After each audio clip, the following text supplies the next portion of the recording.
অপমানজনক শাস্তি। এসব বাংলা ভাষার আরবি শব্দগুলি কোরআন মাজিদে উল্লেখ রয়েছে।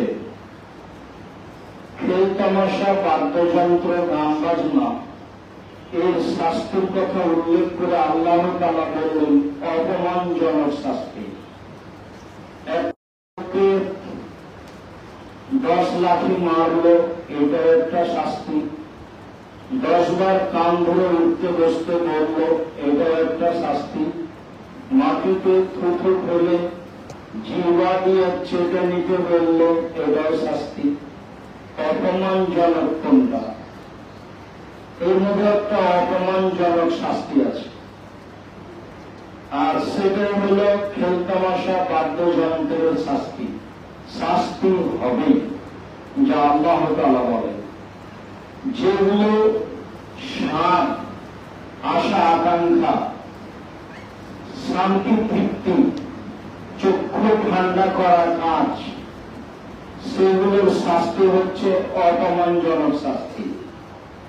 মানুষ খেল তামাশা, বাদ্যযন্ত্র, বাজনা দেখে, ল্যাংটা লগ্ন মেয়ে দেখে চক্ষু ঠান্ডা করে, কলিজা ঠান্ডা করে, মনটা ঠান্ডা করে, জানটা সোহাগ করে, যার কারণে এর শাস্তি হলো অপমানজনক শাস্তি।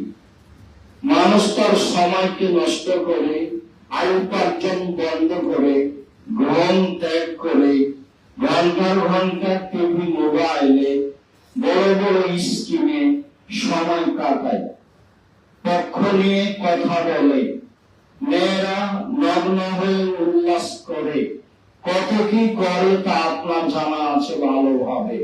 মর্মে শাস্তি রয়েছে অপমানজনক শাস্তি, যা আল্লাহ তাআলা বলেন। সম্মানিত আবু হুরায়রা রাদিয়াল্লাহু তাআলা আনহু বলেন, রাসূল সাল্লাল্লাহু আলাইহি ওয়াসাল্লাম বলেছেন, কুল্লু লাহবিন ইয়ালবু রাজুল ফাহুয়া বাতিল। যত খেলা রয়েছে পৃথিবীতে, মানুষ তাতে অংশগ্রহণ করে, সবই বাতিল, সব নাজায়েজ, সবই হারাম। এ কথা রাসূল সাল্লাল্লাহু আলাইহি ওয়াসাল্লাম বলেন। যত খেল তামাশা রয়েছে, বাদ্যযন্ত্র রয়েছে, গান বাজনা রয়েছে, সবই হারাম, সবই বাতিল। এ কথা মুহাম্মদ সাল্লাল্লাহু আলাইহি ওয়াসাল্লাম বলেন। তিনি পাশে এই কথাও বলেন যে, তবে রামিয়া হবে কওসে, তীর নিয়ে খেলা। তীর প্রশিক্ষণ, সময়ে শত্রুদের সাথে যুদ্ধবিগ্ন লড়াই করতে হবে।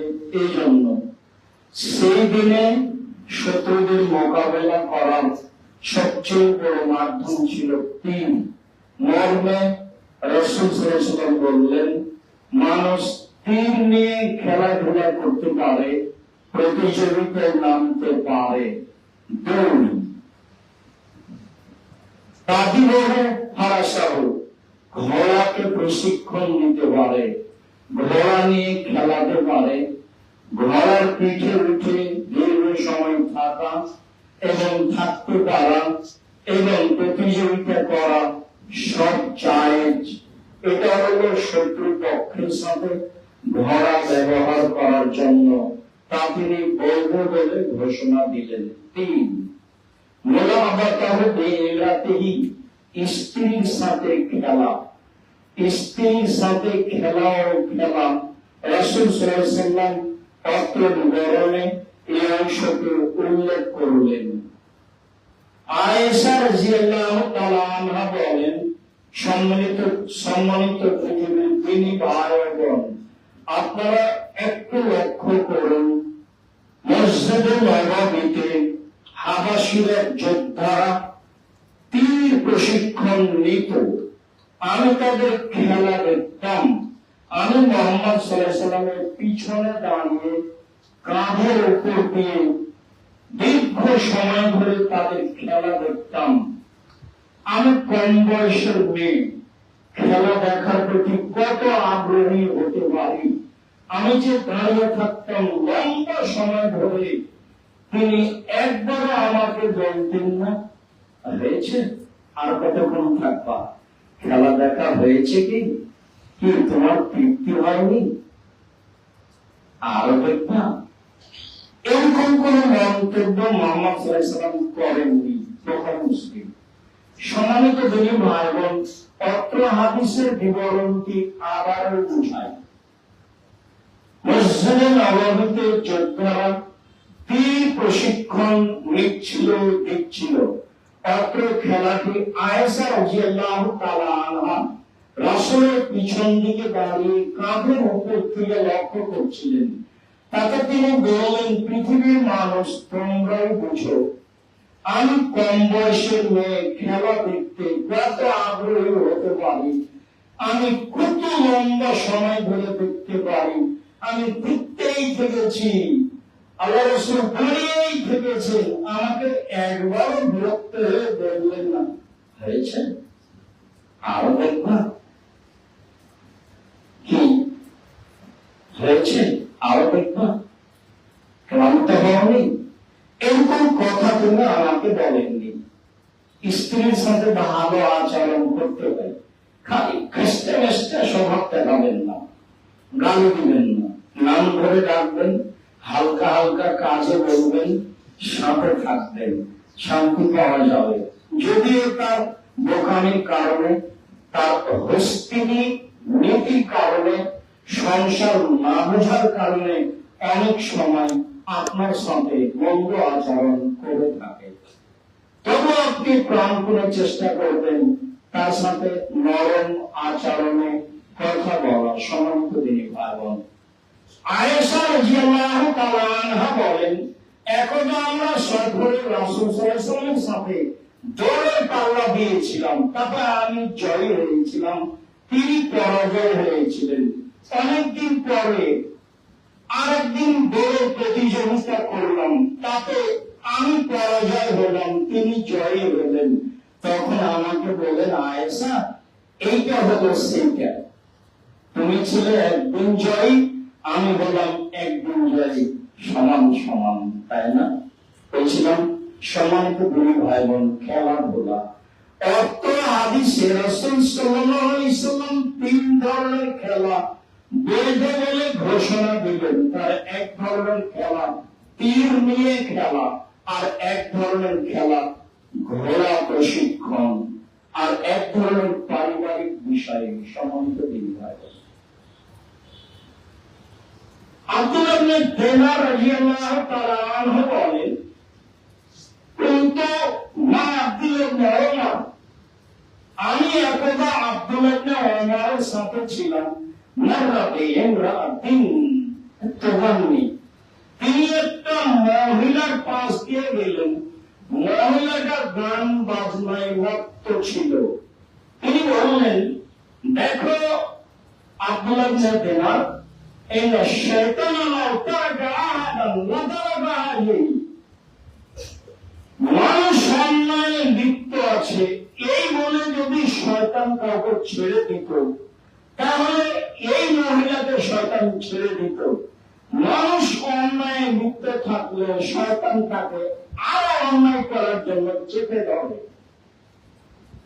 মেয়েটি যখন গান বাজনা খেল তামাশায় মত্ত ছিল, আব্দুল্লাহ ওমর তা নাজায়েজ বলে ঘোষণা দিলেন এবং শয়তান তাকে ধরে আরো এতে ব্যস্ত করবে বলে উল্লেখ করলেন। বারা ইবনে আযিব রাদিয়াল্লাহু তাআলা আনহু বলেন, রাসূল সাল্লাল্লাহু আলাইহি ওয়াসাল্লাম বলেছেন, আল আশরাতু শারুন, খেল তামাশা, গান বাজনা, বাদ্যযন্ত্র নিকৃষ্ট কাজ, জঘন্য কাজ, হারাম অবৈধ কাজ। আনাস ইবনে মালিক রাদিয়াল্লাহু তাআলা আনহু বলেন, রাসূল সাল্লাল্লাহু আলাইহি ওয়াসাল্লাম বললেন, মাসতামিন দাদিন আলা দাদিন শাইইন, খেলাধুলার সাথে আমি সম্পৃক্ত নই, আর আমি খেলাধুলা পছন্দ করি না, আমি তাকে ঘৃণা করি, একথা মুহাম্মদ সাল্লাল্লাহু আলাইহি ওয়াসাল্লাম বলেন। উলামা বাহিনী রাদিয়াল্লাহু তাআলা আনহু বলেন, রাসূল সাল্লাল্লাহু আলাইহি ওয়াসাল্লাম বলেছেন, লা তাবিউল কানাত ওয়া তাশতারুহুন্না। পৃথিবীর মুসলিম পুরুষ নারী শুনে রেখো, তোমরা কখনো খেল তামাশা, গান বাজনা, বাদ্যযন্ত্রের জন্য এসব মাধ্যম ক্রয় করো না, এসব মেয়েদেরকে নিয়ে আসিও না, ক্রয় করো না, ওদের বিক্রয় করো না। ওরা তাদের গান বাজনা, খেল তামাশা, বাদ্যযন্ত্র শিখিয়ে দিও না। হারাম, এর মাধ্যমে যত পয়সা উপার্জন হবে সবই হারাম। দোকানে টিভি রেখে নগ্ন মেয়েকে নাচিয়ে আপনি উপার্জন করছেন, আপনি খুশি আছেন, কথা ঠিক, তবে উপার্জন হারাম, এ কথাই সত্য। তিনি বললেন, পৃথিবীর মানুষ তোমরা মেয়েদেরকে গান বাজনা, বাদ্যযন্ত্র, খেল তামাশা শিখিয়ে দিও না, তোমরা তাদের ক্রয় করো না, তোমরা তাদের বিক্রয় করো না, তাদের উপার্জিত সম্পদ হারাম। এটা মুহাম্মদ সাল্লাল্লাহু আলাইহি ওয়াসাল্লামের মুখের ভাষা। সম্মানিত দিনী ভাই বোন, নাফে বলেন, কুনতু মা আব্দুল্লাহ ইবনে উমর সামিয়ান ইসমান, আমি নাফে আব্দুল্লাহ ইবনে উমর রাদিয়াল্লাহু তাআলা আনহুর সাথে ছিলাম। হঠাৎ তিনি বাদ্যযন্ত্রের শব্দ শুনতে পেলেন। ফাওয়াজা ইসবাইহে কি উযনাইহে, শুনে তিনি তার দুই আঙ্গুল তার দুই কানে ঢোকালেন। ফালানি তারিকে, দুই কানে ঢুকিয়ে রাস্তা থেকে তিনি দূরে সরে গেলেন। দূরে সরে গিয়ে বলছেন, নাফে হালকা শয়ন, তুমি কি এই বাদ্যযন্ত্রের শব্দ আওয়াজ শুনতে পাচ্ছ? আমি বললাম, জি না। তখন তিনি তার দুই আঙ্গুল দুই কান থেকে সরিয়ে নিলেন। তিনি বললেন, দেখো না, আমি একদা মুহাম্মদ সাল্লাল্লাহু আলাইহি ওয়াসাল্লামের সাথে ছিলাম। তিনি এইভাবেই বাদ্যযন্ত্রের শব্দ শুনতে পেলেন। তিনি তার দুই হাতের দুই আঙ্গুল দুই কানের ভিতরে ঢোকালেন, ঢুকিয়ে রাস্তা থেকে দূরে সরে গেলেন। তিনি বললেন, আপনার তুমি কি গান বাজনা, বাদ্যযন্ত্রের শব্দ শুনতে পাচ্ছ? আমি বললাম, জি না। তখন তিনি তার দুই আঙ্গুলকে তার দুই কান থেকে সরিয়ে নিলেন। সম্মানিত দিনী ভাই বোন, অত সেই হাদিস দ্বারা প্রমাণিত হয় যে গান বাজনা, বাদ্যযন্ত্র, খেল তামাশা হারাম। যদিও হেডমাস্টারের চলে না, তার হাই স্কুল, শিক্ষা প্রতিষ্ঠান গান বাজনা, বাদ্যযন্ত্র ছাড়া, যদিও এক শ্রেণীর পিতা মাতা তার ছেলে মেয়েকে গান বাজনা, বাদ্যযন্ত্র, গিটার, হারমোনিয়াম সবকিছু শেখাবে বলে সে ব্যস্ত, যদিও এক শ্রেণীর পিতা পশুর মতো, গরু ছাগলের মতো মেয়ে নাচে, গান বলে, আর বাবা চেয়ারে বসে দেখে, খুশি হয় মেয়ে কেমন নাচতে পারে, গান বলতে পারে, সে নাকি পিতা। লম্বা সময় থেকে বলে আসছি, এমন পিতাকে যদি আমি পশু প্রাণীতে পরিণত করতে না পারি, তাহলে আমি আব্দুর বিন ইউসুফ জাতির সামনে কথা বলবো না। নতুন বলিনি, লম্বা সময় থেকে বলে আসছি। সম্মানিত দিনী ভাই বোন, গান বাজনা, বাদ্যযন্ত্র, খেল তামাশা হারাম। মালিক ইবনে আবু মুসা আশআরী বলেন, আবু মালিক আশআরী রাদিয়াল্লাহু তাআলা আনহু বলেন, রাসূল সাল্লাল্লাহু আলাইহি সাল্লাম বলেছেন, ইয়াকুনু মিম্মা ইয়াকুম ইস্তাহিলুল হিরা ওয়াল হারিরা ওয়াল খামরা ওয়াল মাসির। অচিরে আমার উম্মতে এমন মানুষ হবে যারা জেনাকে হালাল মনে করবে, যারা রেশমি কাপড় সিল্ক পোশাককে হালাল মনে করবে, যারা মদকে হালাল মনে করবে, যারা খেল তামাশা গান বাজনা বাদ্যযন্ত্রকে হারাম মনে করবে, হালাল মনে করবে। অচিরে আমার উম্মত চলে আসছে যারা এইসব গান বাজনা খেল তামাশাকে হালাল মনে করবে। হাদিস বুখারী মুসলিম। অত বুখারী মুসলিমের হাদিস দ্বারা প্রমাণিত হয় যে গান বাজনা বাদ্যযন্ত্র খেল তামাশা কোনভাবেই হারাম। মদ যেমন হারাম, জেনা যেমন হারাম। তিনি অত হাদিসে আমার উম্মত জেনাকে হালাল মনে করবে, মদকে হালাল মনে করবে, গান বাজনাকে হালাল মনে করবে, একই শব্দ উল্লেখ করেছেন। হাদিস বুখারী মুসলিম। আবু মালিক আশআরী রাদিয়াল্লাহু তাআলা আনহু বলেন, রাসূল সাল্লাল্লাহু আলাইহি সাল্লাম বলেছেন, লা ইয়াশরাবান্না নাসু মিন উম্মতি ওয়া ইয়াশরাবুনা বিগাইরি ইসমিহা।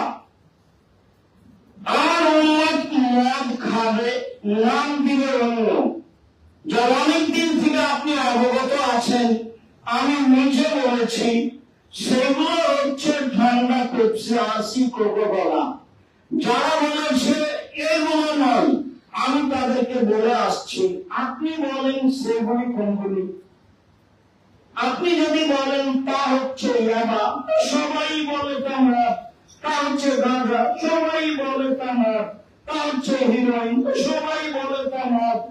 এমন কিছু বের করেন যা মানুষের মদ বলে না, মানুষের খায় কাম করে, অথচ তা মদ। আল্লাহ নবী বলছেন, আমার উম্মত মদ খাবে, নাম দিয়ে অন্য।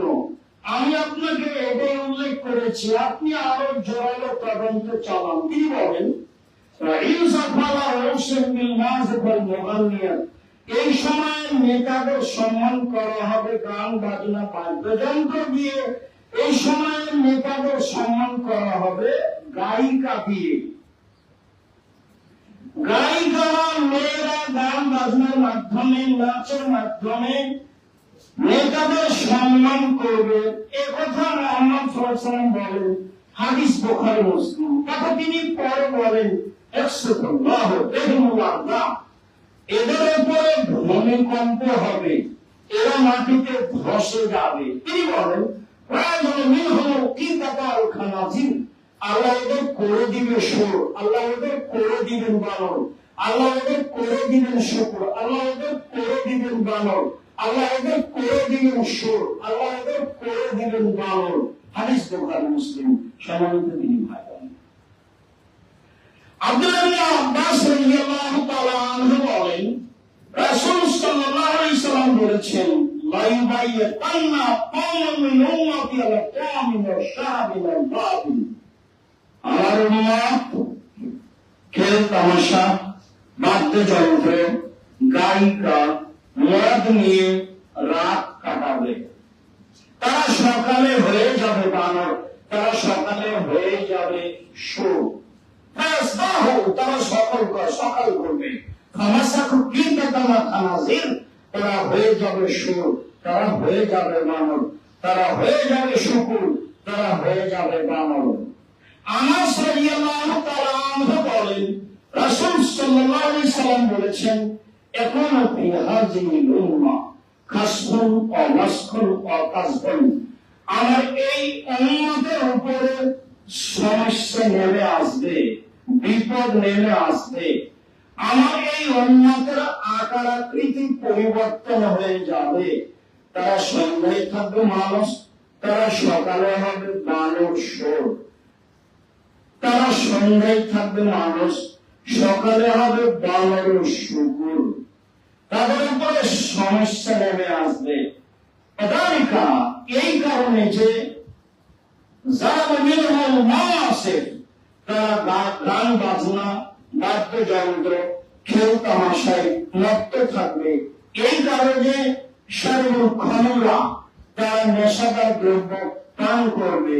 এ কারণে যে জাতির কায়নাত তাদের মেয়েরা নাচবে। প্রায় সব মোবাইলে মেয়ে নাচে, প্রায় সব বাড়িতেই মেয়ে নাচে, প্রায় সব দোকানে মেয়ে নাচে। গান বাজনা, খেল তামাশা, বাদ্যযন্ত্র মানুষের কাছে পাপের কাজ নয়। তা হোক না কেন দোকানের উদ্বোধনী, তা হোক না কেন বিবাহ শাদী, তা হোক না কেন আরো কিছু, সবার বাড়িতেই প্রায় সব ঘরে মেয়েরা নাচে, গান বাজনা চলে। আল্লাহর নবী বলেন এদের উপরে ভূমিকম্প হবে, এদের উপরে বিপদ নেমে আসবে। এরা হয়ে যাবে সুর, এরা হয়ে যাবে বানর, এরা হয়ে যাবে সুর, এরা হয়ে যাবে বানর। সম্মানিত ভাই বোন, কেন আল্লাহর নবী বললেন যে ওরা শুকর হবে, বানর হবে? কেন তিনি বললেন না ওরা হয়ে যাবে কুকুর শ্রীগাল, তারা হয়ে যাবে সাপ ব্যাং? এরকম কিছু বললেন না কেন? কেন তিনি বললেন বানর? কেন তিনি বললেন শুকুর? সুর রহস্য। বিজ্ঞানগণ মনে করেন পৃথিবীতে একটা প্রাণী আছে যার অনুভূতি বলে কোন জিনিস নাই, কোন অনুভূতি নেই। সেই প্রাণীটা হচ্ছে শুকুর, সুর। গরুর অনুভূতি আছে। যেখানে গরুর গোবর আছে, ঘাস উঁচু হয়েছে, সে ঘাস গরু খায় না। যেখানে গরুর জবে হয়েছে বা তার ভুঁড়ি কিছু পড়ে আছে, সেখানে গরু যায় না। আপনি টেনে নিয়ে যেতে পারেন না। তার মানে তার অনুভূতি কাজ করে। পৃথিবীতে একটা প্রাণী আছে সুর, শুকুর, যার অনুভূতি বলে কোন জিনিস নাই। যেদিন মানুষ মুসলমান হয়ে যাবে অনুভূতিহীন, এর যখন কোন অনুভূতি থাকবে না, তখন তারা হয়ে যাবে সুর, হয়ে যাবে বানর। সম্মানিত ভাই বোন, পতাকা ব্রাজিলের আপনার ঘরের উপরে কেন? তখন আপনি সত্যি কি মানুষ? ওকে, আপনি কি তাকে চেনেন? আপনার ছেলের গায়ে জার্সি, তখন কি আপনি শিক্ষিত মানুষ? আমি ভুল বুঝিনি, আপনি বুঝেছেন, আপনার স্ত্রী বুঝেছে, আপনার ছেলের মন বুঝেছে, আমার আপনার জাতি বুঝেছে। আমি আপনার আপনাকে শিক্ষিত কোনদিন মনে করিনি, আজও না। আপনার জীবন পশু প্রাণীর মতো, বুঝে বুঝে না ওরা, অন্তর আছে বুঝে না, দেখে দেখে না ওরা, চক্ষু আছে দেখে না, শুনে শুনে না ওরা, কান আছে শুনে না। ওরাকে তারা নাম, তারা পশু প্রাণীর মতো, তারা গরু ছাড়ার মতো, তারা কুকুর শ্রীগার মতো, তার চেয়ে খারাপ। একথা আল্লাহ বলুন। আপনাকে যদি আমি কুকুর শ্রীগার মতো প্রমাণ করতে না পারি, আমি আব্দুল রাজ্জাক বিন ইউসুফ আনন্দবাজারের মসজিদ থেকে নেমে যাবো, জিন্দগিতে খুঁজতে পারবো না। আমি আপনার কাছে বিক্রি হয়ে আসি, আপনি মনে রাখবেন। আমার জীবনের 90 সাল থেকে এখন পর্যন্ত একটা বাক্য আপনাকে হিসাব করে বলতে হবে, এইরকম কোন পরিবেশ আল্লাহ আমার সামনে নিয়ে আসেন। সম্মানিত দিন ভাই বোন, এরা কি সত্যি মানুষ? তারা কেন হয়ে যাবে বানর? মনে রাখা ভালো হবে, একটাই প্রাণী যারা অনুকরণ করতে পারে, মানুষের অনুকরণ করতে পারে, বানর। আমার রাজশাহী চাঁপাইনবাবগঞ্জের মানুষ বানর খেলা দেখাতো, যে সে আসতো, বলতো চাউল নিয়ে আসো, চাউল নিয়ে আসতাম, তখন বানর খেলা দেখাতো, বলতো এই বানর নতুন বউ কেমন হাঁটে দেবে, কিভাবে তখন দেখাবে ঘুমটা লাগিয়ে হাঁটছে। মানে বানর মানুষের অনুকরণ করতে পারে। যেদিন মুসলমান ইহুদি খ্রিস্টানের অনুকরণ করবে, সেদিন মানুষ সন্ধ্যে থাকবে মানুষ, সকালে হবে বানর, সকালে হবে শুকুর। এই কথা মুহাম্মদ সাল্লাল্লাহু আলাইহি ওয়াসাল্লাম বললেন।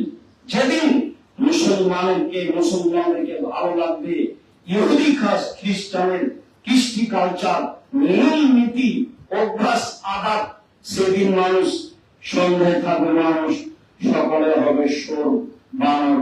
এই কথা মুহাম্মদ সাল্লাল্লাহু আলাইহি ওয়াসাল্লাম বললেন। সম্মানিত দিনী ভাই বোন, বিবেচনা করে জীবন কাটাই, ভালো হবে। আল্লাহ তুমি তৌফিক দান করো, আল্লাহুম্মা আমিন। আল্লাহুম্মা সাল্লি আলাইহি ওয়া সাল্লিম।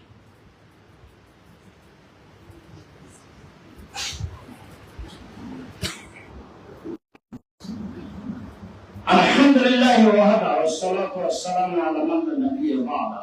সম্মানিত দিনী ভাই, আবু সাঈদ খুদরি রাদিয়াল্লাহু তাআলা আনহু বলেন, রাসূল সাল্লাল্লাহু আলাইহি সাল্লাম বলেছেন, মান মাউতা বিল মাদশিন রাদা সাল্লাল্লাহু রাসূলুল্লাহ, যে ব্যক্তি চৌসাদ, ছক্কা, লুডু, দাবা, পাঞ্জা, পাসা, ক্যারাম বোর্ড, তাস, গেমস, ফ্রি ফায়ার, পাবজি, এই ধরনের পৃথিবীতে যত খেলা জন্ম নিয়েছে আরো যত নইবে, এতে যদি অংশগ্রহণ করে তাহলে সে আল্লাহ এবং তার রাসূলের নাফরমানি করলো। সে একজন খারাপ ঘৃণিত মানুষ। হাদিস মুসলিম। আব্দুল্লাহ বিন মাসউদ রাদিয়াল্লাহু তাআলা আনহু বলেন, রাসূল সাল্লাল্লাহু আলাইহি সাল্লাম বলেছেন, মান গায়বা বিল মাদশিন ফাকাদ আদখালা ওয়া সাবাগা ইয়াদাহু ফি লাহমি খিনজির আদামিহি। কেউ যদি চৌসাদ, ছক্কা, লুডু, দাবা, পাঞ্জা, পাসা, ক্যারাম বোর্ড, তাস, গেমস, ফ্রি ফায়ার, পাবজি, এই ধরনের যত খেলা পৃথিবীতে জন্ম নিয়েছে আর নেবে, যা বসে বসে চলে, তাতে হার জিত থাক আর না থাক, সেটা জুয়া হোক আর না হোক, সেটা টোটালি হারাম, সম্পূর্ণরূপে হারাম। সে তার হাতকে শরীর রক্তের মধ্যে ডুবিয়ে দিল। আমি কথা বলিনি, কথা মুহাম্মদ সাল্লাল্লাহু আলাইহি ওয়াসাল্লাম। আপনার চোখের সামনে আপনার স্ত্রী আপনার বাচ্চাদেরকে এসব খেলা লাগিয়ে দিয়ে, ওই তখন ওই যে ইন্ডিয়ার ছবি, সেটা কি যেটা আছে আপনি ভালো জানেন। আপনার বউ এক জায়গায় ব্যস্ত, আপনি এক জায়গায় ব্যস্ত, ছেলে মেয়ে ব্যস্ত। সম্মানিত দিনী ভাই, এই কথা রাসূল সাল্লাল্লাহু আলাইহি ওয়াসাল্লাম বলেন, এই ধরনের খেলা কত হারাম, তাতে জুয়া থাকে না থাকে, তাতে টাকা হাজি থাকে না থাকে, তা বসে বসে চলে, এই জন্য টোটালি হারাম, সম্পূর্ণরূপে হারাম। আব্দুল্লাহ ইবনে আব্বাস রাদিয়াল্লাহু তাআলা আনহু বলেন, রাসূল সাল্লাল্লাহু আলাইহি ওয়াসাল্লাম বলেছেন, আল্লাহ তাআলা বলেন, ইন্নাল্লাহা হারামাল খামরা ওয়াল মাইসিরা ওয়াল কুরবা, নিশ্চয় আল্লাহ তাআলা মদ, জুয়া, ঢোল, ঢাক, ডুবি, তবলা, হারমোনিয়াম, গিটার, সেতারা, দোতারা, একতারা, যত বাদ্যযন্ত্র আছে সব হারাম, এই কথা আল্লাহ তাআলা বলেন। ঢোল, ঢাক, ডুবি, তবলা, হারমোনিয়াম, গিটার, সেতারা, দোতারা, একতারা, এই ধরনের আরো যত খেলা আছে যেটা বাদ্যযন্ত্র, সব হারাম, এই কথা আল্লাহ তাআলা বলেন। তাতে তিনি বলেন, মদ যেমন হারাম তেমন হারাম, জুয়া যেমন হারাম তেমন হারাম, এই ধরনের খেলায় অংশগ্রহণ করা হারাম। তাকে তিনি জুয়ার মতো, মদের মতো হারাম বলে ঘোষণা করেছেন। আমর ইবনে ইয়াসির রাদিয়াল্লাহু তাআলা আনহু বলেন, রাসূল সাল্লাল্লাহু আলাইহি ওয়াসাল্লাম বলেছেন, লা ইয়াদখুলুল জান্নাতা আকুন, বাপ মাকে মানে না যে জান্নাতে যাবে না সে। দুই, জুয়া খেলেছে জান্নাতে যাবে না সে। তিন, খোটা দেয় যে জান্নাতে যাবে না সে। চার, নিয়মিত নেশাদার দ্রব্য পান করে যে জান্নাতে যাবে না সে। সম্মানিত দিনী ভাই, অত হাদিসের একটি কথা আছে, জুয়া যাতে টাকার হার জিত থাকে, একে লক্ষ্য করে রাসূল সাল্লাল্লাহু আলাইহি ওয়াসাল্লাম বলেন, পৃথিবীর মানুষ শুনে রেখো, কেউ যদি কাউকে বলে তাল উকামেকা, আসো জুয়া খেলি, ফালিয়াতা সাদকা, তাহলে তাকে কাফারা দিতে হবে। 10 জন মিসকিনকে সোয়া কেজি করে চাউল দিতে হবে, খেলেইনি, খালি বলেছে আসো খেলি, খেলেইনি, খালি বলেছে আসো খেলি। এক অবাক পাপ। পৃথিবীতে দুটা পাপ আছে, না খেলে পাপি, না করে পাপি। তার একটা খেলা হচ্ছে জুয়া খেলা, খালি বলেছে আসো জুয়া খেলি, তাহলে তাকে কাফারা দিতে হবে।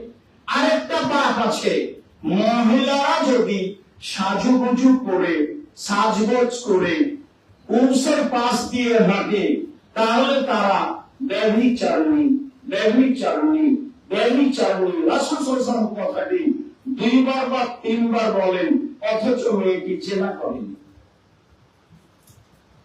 অবাক অবাক পাপ। যেমন দুনিয়াতে দুইটা পাপ আছে যা মানুষের ধারণায় নেকির কাজ, যা মাশাআল্লাহ চট্টগ্রামে খুব চলে। তার একটার নাম শিরক, আর একটার নাম বিদআত। দুটাই মানুষের ধারণায় নেকির কাজ। আজকে বিকালে কোথায় প্রোগ্রাম আছে 4টার দিকে, সেখানে আপনার সাথে শিরক বিদআত নিয়ে কিছু কথা হবে বলে আমরা আশা করছি ইনশাআল্লাহ। সম্মানিত দিনী ভাই বোন, জুয়া খেলায় অংশগ্রহণ করলে সে জান্নাতে যাবে না, এই কথা রাসূল সাল্লাল্লাহু আলাইহি ওয়াসাল্লাম বলেন, হাদিস সহিহ। এবার আপনাকে বলি, জুয়া 2022 সালে কাতারে খেলা হয়েছিল বিশ্বকাপ। তখনকার টাকা খরচ ছিল 22 লক্ষ কোটি টাকা, প্রায় 22 লক্ষ কোটি টাকা। তাতে আয়োজনে ছিল কাতার একাই। 2026-এ যেটা আপনি দেখলেন, তাতে আয়োজনে ছিল আমেরিকা, আয়োজনে ছিল কানাডা, আয়োজনে ছিল মেক্সিকো। 3টে দেশ মিলে খরচ করেছে প্রায় 1,70,000 কোটি টাকা, প্রায় 1,70,000 কোটি টাকা। বিজাতীয় যারা দিন ধর্ম মানে না, তারা অত্র খেলার আয়োজনে 1,70,000 কোটি টাকা খরচ করলো বলে বিজ্ঞানগণ দেখেন ও বলেন। আর একটা মুসলিম দেশ 2022 সালে অত্র আয়োজনে 22 লক্ষ কোটি টাকা খরচ করেছিল। যত কিয়ামতের লক্ষণ আছে সব মূলত আরব ভূখণ্ডে মুসলমানদের মধ্যে দেখা দিবে, যা রাসূল সাল্লাল্লাহু আলাইহি ওয়াসাল্লাম বলেছেন। সম্মানিত দিনী ভাই ভাই, তারপরেও কি এটা জুয়া নয়? এত টাকা হার জিত, তবু এটা জুয়া নয়? এরপরে 2 পক্ষপাতিত্ব। আপনি আর আপনার আরেক ভাই, আপনার বাড়িতে আছে ব্রাজিলের পতাকা, আরেকজনের বাড়িতে আছে আর্জেন্টিনার পতাকা, তখন আপনি মুসলমান? কত খরচ আছে, কত মোবাইলে খরচ হয়েছে, কত টিভিতে খরচ হয়েছে। তারপরে আছে বাজি, কত টাকা আপনি আর কত টাকা সে। তারপরে আছে বিদেশি ভাবাপন্ন একজন আরেকজনের সাথে। তারপরে আছে সময়ের ক্ষতি। তারপরে আছে মেয়েদের লগ্নতা, উল্লাসিতা, যে মানে ভরপুর। এত নেককারজনক, নোংরা, জঘন্য, অসভ্য, বর্বর ইহুদি খ্রিস্টানদের নেককারজনক খেলা চলে, আর আপনার ছেলে মেয়ে দেখে, তবু এটা জুয়া নয়, তবু এটা হারাম নয়, তবু আপনি মুসলমান। কে বলেছে আপনি শিক্ষিত মানুষ? আপনার ছেলে মেয়েকে আমি আব্দুর রাজ্জাক বিন ইউসুফ যদি অশিক্ষিত প্রমাণ করতে না পারি, জাতি সর্বভক্ত বলতে না। কি মনে করেন আপনি? ওর জার্সি আপনার গায়ে কেন? আমি আব্দুর রাজ্জাক বিন ইউসুফ ওর জার্সি দিয়ে টয়লেট পেপার হিসেবে ব্যবহার করবো না, আমি প্রস্তুত। ওই জার্সি আপনার ছেলের গায়ে, আপনার গায়ে লেখা আছে 40, আপনি সালাত আদায় করছেন, পিছনে আপনার 40 দেখতে দিতে আমার সময় শেষ। খেলোয়াড়ের মতো করে আপনার মাথার চোট কাটা আছে, আপনার ছেলের কাটা আছে, তখন আপনি মুসলমান? বুঝাতে পারলাম না। আল্লাহ তাআলা বলছেন, মুহাম্মদ সাল্লাল্লাহু আলাইহি ওয়াসাল্লাম ইহুদি খ্রিস্টান কিয়ামত পর্যন্ত আপনাকে মানবে না, মানবে না, মানবে না, মানবে না। আপনি নিজেই ইহুদি হয়ে যাও, তাহলে খুশি হবে। নিজে খ্রিস্টান হয়ে যাও, তখন খুশি হবে। অবাক কথা, সারা বংশ পড়ে 14 গোষ্ঠী নিয়ে, আহল পরিবার নিয়ে আপনি বড় স্কিম দিয়ে ঢাকা বিশ্ববিদ্যালয়, চট্টগ্রাম বিশ্ববিদ্যালয়, গ্রামে গ্রামে এই খেলা দেখেন, তবু আপনি মুসলমান, তবু সেটা খেলা যায় কি করে হতে পারে? অবাক কথা। এরাই দাস দাসী, যাকে যার ব্যাপারে আব্দুল্লাহ বক্তব্যে একাধিক দিন বলেছে, কই আপনার বিশ্ববিদ্যালয়ে বড় স্কিমে এই খেলা চলে? পৃথিবীতে যেগুলো শ্রেষ্ঠ বিশ্ববিদ্যালয় আপনি বলেন, সেই চক্রতে চলে না? কেমব্রিজে ছিল, অক্সফোর্ডে ছিল, হার্ভার্ডে ছিল, দেখেন তাদের মাঠে ছিল কিনা? আপনি যে আসলেই দাস, আপনি যে আসলেই দাসী, আপনার যে ঘেরানোর কোন জিনিস নাই, আপনি যে কুকুর ছেলের মতো জীবন কাটান, এ কথাই ঠিক যেটা আল্লাহ বলেছেন। বুঝে না ওরা, অন্তর আছে বুঝে না, দেখে না ওরা, চক্ষু আছে দেখে না, শোনে না ওরা, কান আছে শোনে না। উলাইকা কালাম, তারা পশু প্রাণীর মতো, তারা বেউন সবার মতো, তারা কুকুর ছেলের মতো, ভালো বরং তার চেয়ে খারাপ। মিলন দেখি সময় তো তিনি ভাই, এমনটা কেন?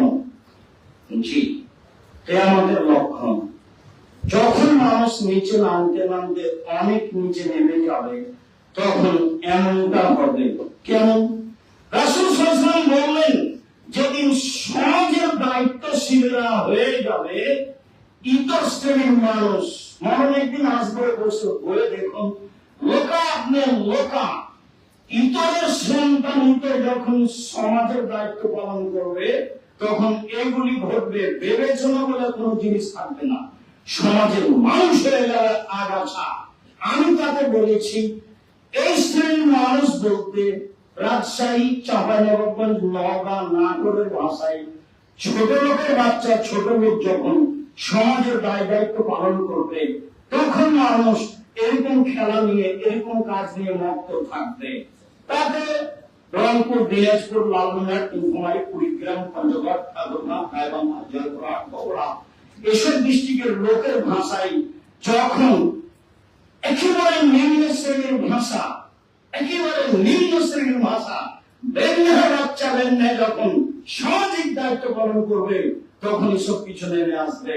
চট্টগ্রামের জানা নাই, ঢাকা জানা আছে, কিন্তু বলতে পারলাম না, অনেকের পোলা উন্মুখ, মানে ভাষাটা আমি এখানে বলতে পারছি না, অনেকের পোলা উন্মুখ যখন এমন কিছু করবে, মানুষে বলে না যে অনেকের পোলা উন্মুখ, চট্টগ্রাম তো আমি জানি না, যেটা সবচেয়ে নিকৃষ্ট জঘন্য ভাষা, একজন বললে আর একজনের গা জ্বলে যায়। এরকম মানুষ যখন সমাজের দায়িত্ব পালন করবে, তখন এরা খেলাধুলা দেখবে। রাসূল সাল্লাল্লাহু আলাইহি ওয়াসাল্লাম বলেন, পৃথিবীর মানুষ, আমি চলে যাচ্ছি, হাদিস থাকছে, শুনে রাখো, ইসলাম মানে চৌদ্দ ইহুদি খ্রিস্টানের কৃষ্টি কালচার, নিয়ম নীতি সব আমি আমার পায়ের নিচে রেখে দিলাম। যারা তাদের সাদৃশ্য অবলম্বন করবে, পোশাকে, মাথার চুলে, চলাফেরাই, তারা বিচারের মাঠে তাদের সাথে থাকবে। তোমরা ইহুদি খ্রিস্টানের বিরোধিতা করো, এ কথা মুহাম্মদ সাল্লাল্লাহু আলাইহি ওয়াসাল্লাম বললেন। আলোচনার শেষে চলে আসি, কেমন এমন? এবার মূল কথাই ফিরে যায়, কেমন এমন? আবু সাঈদ খুদরি রাদিয়াল্লাহু তাআলা আনহু বলেন, রাসূল সাল্লাল্লাহু আলাইহি ওয়াসাল্লাম বলেছেন, লা তাত্তাবিউন্না কাবলাকুম, পৃথিবীর মানুষ, তোমরা ইহুদি খ্রিস্টানের অনুসরণ করবে, শিবরাম শিবরিন, ডান হাতে বিঘজ্জন, যা বাম হাতের সমান, জেরান বেজেরাইন, ডান হাত যেমন বাহু বাম হাতের সমান, সমান সমান যেমন, তোমরা তাদের সাথে, তাদের কৃষ্টি কালচারে মিলে যাবে সমান সমান তেমন। এই কথা বলে তিনি নিচে নামতে লাগলেন। নিচে নামতে নামতে বলছেন, লাও দেখালো চোহরা যাও বেন্না দেখাল তো মধু, ওরা যদি একটা নিকৃষ্ট প্রাণী গুই সাপের চরিত্রে ঢুকে, তাদের গর্তে ঢুকে থাকে, তোমরাও তাদের অনুসরণ করতে গিয়ে গুই সাপের গর্তে ঢুকবে। এটা তিনি নিচে নামার একটা বিবরণ দিলেন। মানুষ নিচে নামতে নামতে এত নিচে নেমে যাবে, ওরা যদি এরকম করে তো মুসলমানও এরকম করবে। হাদিস তো বুখারী। এবার চলেন, আরো কঠিন মনে হবে। আব্দুল্লাহ ইবনে আমর বলেন, আব্দুল্লাহ ইবনে উমর বলেন, রাসূল সাল্লাল্লাহু আলাইহি ওয়াসাল্লাম বলেন, লা ইয়াতিয়ানা উম্মতি কামা আতা বানি ইসরাঈল হাজওয়ান নামি বিন নাম। ইহুদি খ্রিস্টান যা করেছে করছে, আমার উম্মত তাই করবে। ডান পায়ের জুতা যেমন বাম পায়ের সমান, বাম পায়ের জুতা যেমন ডান পায়ের সমান, ডান হাতের বিঘত যেমন বাম হাতের সমান, ডান হাত যেমন বাম হাতের সমান, ডান পায়ের জুতা যেমন বাম পায়ের সমান। আমার উম্মত ইহুদি খ্রিস্টানদের সাথে সবকিছুতে মিশে যাবে সমান সমান। নিচে নামতে নামতে নামতে বলছেন, সব পৃথিবীর মানুষ ওরা যদি মায়ের সাথে জেনা করে থাকে, আমার উম্মত মায়ের সাথে জেনা করবে। কেমন লাগলো? এটা তো মুহাম্মদ সাল্লাল্লাহু আলাইহি ওয়াসাল্লামের মুখের ভাষা। আমি তো আপনাকে বলেছি, আন্তর্জাতিক খেলায় যেদিন আপনি খুব মত্ত ছিলেন, ভোর পর্যন্ত দেখছিলেন, আমি আপনাকে নিজে চোখে দেখেছি। আমি বলছি আপনাকে, আমি লম্বা সময় থেকে বলে আসছি, প্রায় 30 বছর থেকে, এই খেলার পাশে বসে থাকাও হারাম। এই খেলা দেখা তো বহু দূরের কথা, এই খেলার গল্প যেখানে চলে সেখানে বসে থাকাও হারাম। এই খেলার গল্প যেখানে চলে সেখানে বসে থাকাও হারাম। Football, volleyball, cricket, racket, badminton, যখন এই ধরনের পৃথিবীতে যত খেলা আছে, শরীর চর্চা হয়, হার জিত রয়েছে, টাকার হার জিত রয়েছে, তখন জুয়া, তখন হারাম। এই খেলাগুলি টাকার হার জিত হলে, হার জিত হলে এটা জুয়া, এটা হারাম। এর গল্প যেখানে চলে সেখানে বসে থাকাও হারাম। আল্লাহ তাআলা বলেন, তাআলামু আলাল বিররি ওয়াল তাকওয়া ওয়া তাআলামু আলাল ইসমি ওয়াল উদওয়ান। পৃথিবীর মানুষ, তোমরা পাপের কাজে সহযোগিতা করো না, নেকির কাজে সহযোগিতা পরস্পরে করো। এই যে গল্প চলছে, এখানে আপনি বসে আছেন, এটা হারাম নয়? হাততালি চলছে, যেটা ইহুদি খ্রিস্টানের কাজ, যেখানে জেনা চলছে, যেখানে বাজি চলছে, যেখানে এত কোটি টাকা খরচ আছে, যেখানে হিংসা বিদ্বেষ আছে, যেখানে মারামারি আছে, যেখানে জীবন দেওয়া আছে, সব বিবরণ আপনি অক্ষরে দিতে পারবেন, তবু সেটা আপনাকে খারাপ লাগলো না? এই খেলা যেখানে, এই খেলার গল্প যেখানে চলে সেখানে বসে থাকাও হারাম। সম্মানিত দিনী ভাই বোন,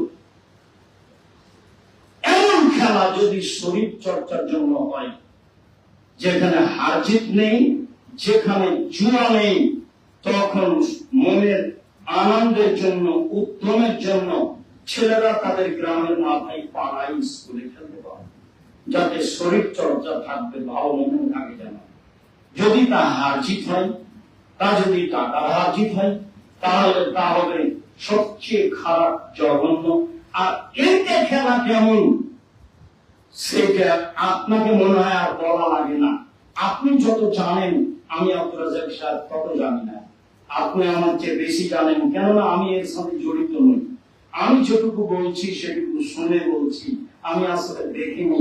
আমি আপনাকে ছুটাছুটি করতে দেখেছি, আর হাততালি আপনার শুনেছি, এটুকু আমি জানি। সম্মানিত দিনী ভাই বোন, গান বাজনা, খেল তামাশা, বাদ্যযন্ত্র, হার জিত সব হারাম, সব জুয়া।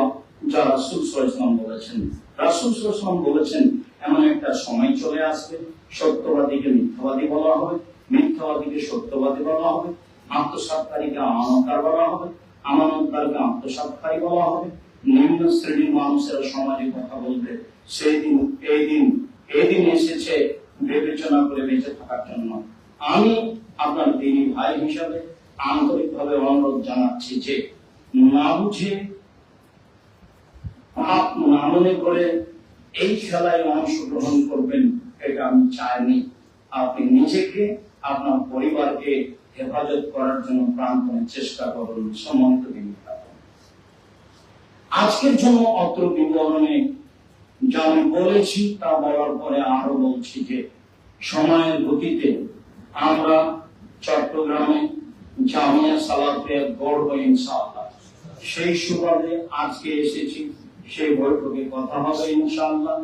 জামিয়া সালাফি হবে আপনাদের সবচেয়ে কেন্দ্রীয় স্থান, যেখানে আপনারা ফতোয়া, আকীদাগত, আদর্শগত অবগত হবেন। ঢাকায় প্রায় 100 বিঘার উপরে জামিয়া সালাফে গড়ে উঠে, দিনাজপুরে প্রায় 20 বিঘা জমির উপরে জামিয়া সালাফে গড়ে উঠে, রাজশাহীতে প্রায় 50 বিঘা জমির উপরে জামিয়া সালাফে গড়ে উঠে। জামিয়া সালাফে প্রায় 5000-এর বেশি ছেলে মেয়ে পড়াশোনা করে, প্রায় 300 অধিক শিক্ষক শিক্ষিকা অবস্থান করেন, যাদের প্রায় 50 লক্ষ টাকা বেশি বেতন লাগে। জামিয়া সালাফের অধীনে 700-র বেশি মক্তব চলে। জামিয়া সালাফে অনলাইন ইতিসাম টিভির ব্যবস্থা আছে। জামিয়া সালাফে ক্ষুদ্র ঋণের ব্যবস্থা আছে। জামিয়া সালাফে আপনার আল ইতিসাম পত্রিকা আছে। জামিয়া সালাফে বহু ইয়াতীম লালন পালনের ব্যবস্থা আছে। প্রায় 500-র অধিক জামিয়া সালাফে আপনার সেবায় সার্বিক নিয়োজিত আছে। চট্টগ্রামে কেন হবে না? যে কোনো মূল্যে চট্টগ্রামে জামিয়া সালাফের সার্বিক বিষয়গুলি গড়ে তুলতে হবে ইনশাআল্লাহ। মর্মে আমি আপনার কাছে আজকের বিবরণের পরে যেটা শেষে এসে জোরালো যেটা দাবি রাখি, সেটা হলো অবশ্যই আপনি আপনার কাজ কর্মের সাথে ছেলে মেয়ের দোয়ার সাথে জড়িয়ে নেবেন। আল্লাহ তুমি জামিয়া সালাফে চট্টগ্রামে কবুল করো। আমিও এটা বলছি যে আল্লাহ তুমি জামিয়া সালাফে চট্টগ্রামে কবুল করো, যেখানে ছেলে মেয়ে উন্নত মানের কোরআন হাদিস শিখে অন্যায়ের বিরুদ্ধে লড়বে মুখী কলমে মিডিয়ে, যেখানে জাতিকে পরকালমুখী করবে, যেখানে জাতিকে শিরক মুক্ত করবে, বিদআত মুক্ত করবে। মর্মে আপনাকে আমি বলতে চাচ্ছি যে আমি আব্দুল রাজ্জাক নিয়মিত আপনার এই আনন্দবাজার হালিশহর চট্টগ্রাম বায়তুল হাম জামে মসজিদে মাসে একদিন আসার চেষ্টা করবো ইনশাআল্লাহ। আপনি আসবেন, আপনার ভাই বোন আত্মীয় স্বজন দেশবাসী যত আপনার পরিচিত মানুষ আছে সবকে নিয়ে আসার চেষ্টা করবেন। আমি আপনার দিন ধর্মের ব্যাপারে কিছু না কিছু উপকার করবো ইনশাআল্লাহ। আমি আপনার উপকারের জন্য, পরকালমুখী করার জন্য, জাহান্নাম থেকে মুক্তি পাওয়ার জন্য, জান্নাত পাওয়ার আশায় শিরক বেদাত জীবন কাটানোর জন্য এক পায়ে দাঁড়িয়ে আছি। যে কোনো মূল্যে আমি জীবন বাজি রেখে আপনার চেষ্টা করে যাবো ইনশাআল্লাহ। আপনাকে আমি অনুরোধ জানাচ্ছি, বড় আসলো না ছোট আসলো না এ বিবেচনা করবেন না। আপনি সপরিবারে ভাই বোন আত্মীয় স্বজন নিয়ে এইরকম দিনে আসার চেষ্টা করবেন, আরো 5 জনকে বলার চেষ্টা করবেন। দেখবেন একদিন অনেক বড় ব্যবস্থাপনা গড়ে উঠেছে, যা আমাদের কাজ করাকে সহজ করে দেবে ইনশাআল্লাহ। মর্মে বলছি, আল্লাহ আমাদের যারা মারা গেছে তুমি তাদের কবরের শাস্তি মাফ করো। আমরা যারা অসুস্থ বাড়িতে হাসপাতালে আছি তুমি তাদের সেবা আরো প্রদান করো। তুমি আমাদের এই জামিয়া সালাফে কবুল করো। তুমি আমাদের ছেলে মেয়েকে এই ধরনের ন্যাক্কারজনক, নোংরা, জঘন্য, বর্বর খেলাধুলা হতে, বিজাতিদের অনুসরণ করা হতে হেফাজতে রাখো। তুমি আমাদের ছেলে মেয়েকে ভালো মানের শিক্ষা দিয়ে তাদেরকে পরকালমুখী করার সুযোগ করে দাও। তুমি আমাদের জীবন শিরক মুক্ত করো, তুমি আমাদের জীবন বিদআত মুক্ত করো, তুমি আমাদের জামিয়া সালাফে কবুল করো, তুমি আমাদের বায়তুল হাম জামে মসজিদ আনন্দবাজার হালিশহর চট্টগ্রামকে কবুল করো, তুমি আমাদের এই শিক্ষা প্রতিষ্ঠান কবুল করো। জুমার খুতবা শেষে তোমার দরবারে জড়ালো দাবি দেওয়া দোয়া রেখে আজকের জুমার খুতবা এখানেই শেষ করলাম।